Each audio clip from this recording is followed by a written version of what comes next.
Hi, I'm Nona Hendryx, and I'm here to share my story about my mother and her tomato stew. When my mother retired, uh, it was after many years of being sort of she was the oldest of the 15 children. Actually, there was more than 14 because my grandmother took on another child, as if she needed another, and so my mother, being the oldest, was the babysitter, the cook, the nurse, everything. So she basically became a mother to her sisters and brothers. And when she moved first to New York, then to New Jersey, her sisters and brothers, several of them followed her and basically populated Trenton, New Jersey. And if you go to Trenton, you'll find lots of Hendrixes there. Not only did my mother have a restaurant, but my aunts had restaurants. But my mother was the one who was pretty much the center of it all. And after retiring, she truly was really, really bored. She would go do all kinds of things, but nothing sort of gave her the fulfillment that she had with the interaction with people that she spent so much time with over her life. And she found this little restaurant around the corner from where we had moved to, and a woman there, they became friends, and they were talking, and the woman no longer wanted to run her luncheonette. And, my mother came back saying, I just bought a restaurant. And I'm like, you bought a what? I'm opening a restaurant. And I was like, okay, you are 72 going on 73, maybe not a good idea. But no, once she decided, that was it. And she actually enlisted my brother to help her, and different members of the family helped. And she started, and her big thing was really cooking chitlins, because it was not many people did that, especially not in Trenton, New Jersey. And so, which was really I wasn't so happy about, because they smelled horrible when she was cleaning them. But people from her generation and some others loved it, and that was her specialty from Nona B's. Danny Glover used to drive from New York to go have my mother's food, and she would call me and go, Danny's here, ordering. And my mom just was a great cook. I mean, when you have cooked for that many people for so long, and her brothers were great cooks. In fact, my brothers were great cooks, because she passed it on. And she could, just as well cook savory, but also she was a great baker. We had biscuits from the time that I can remember as a child, and muffins and cakes, and always on the holidays she was baking pies, and from sweet potato pie was great, pumpkin pie, peach. She could make them all. A great crust maker.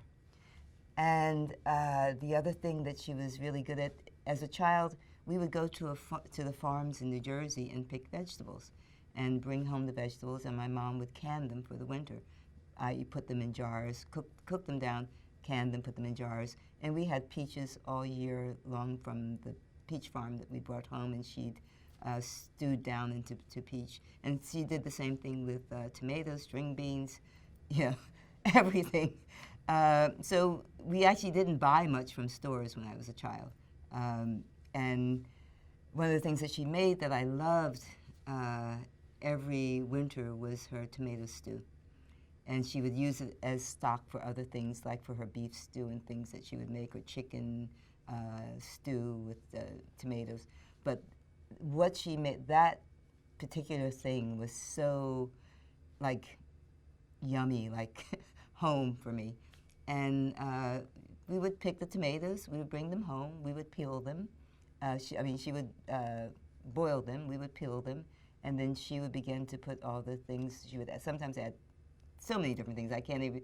Sometimes it was just string beans, okra, corn off the cob,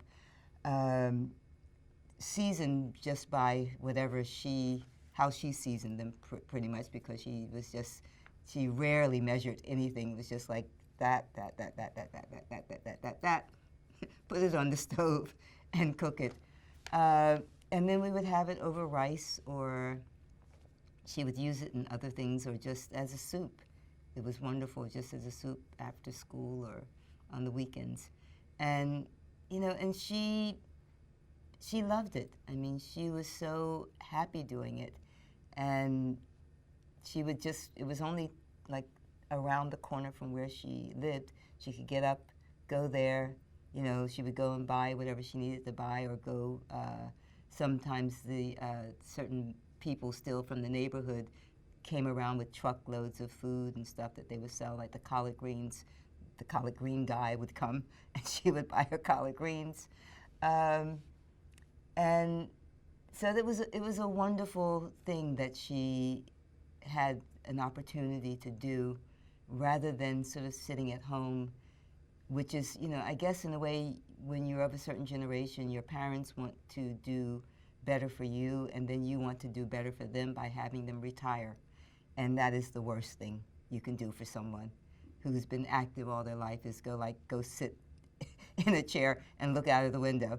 And, you know, so that's kind of what we aspired to for her, was like, you've worked, now just relax. And she wasn't interested in you know, I took her to Florida, you know, and we went to the beach and stuff like that, and she loved it, but she would rather go visit relatives or do something, or go to the church. She wasn't like, take me to Europe or take me to, she wasn't one of those people. She was much more about family and her grandchildren, her great-grandchildren. So she wasn't, you know, like, I've got to get my nails done, go to the salon, and, you know, that wasn't for her. She was just a regular kind of grandmom.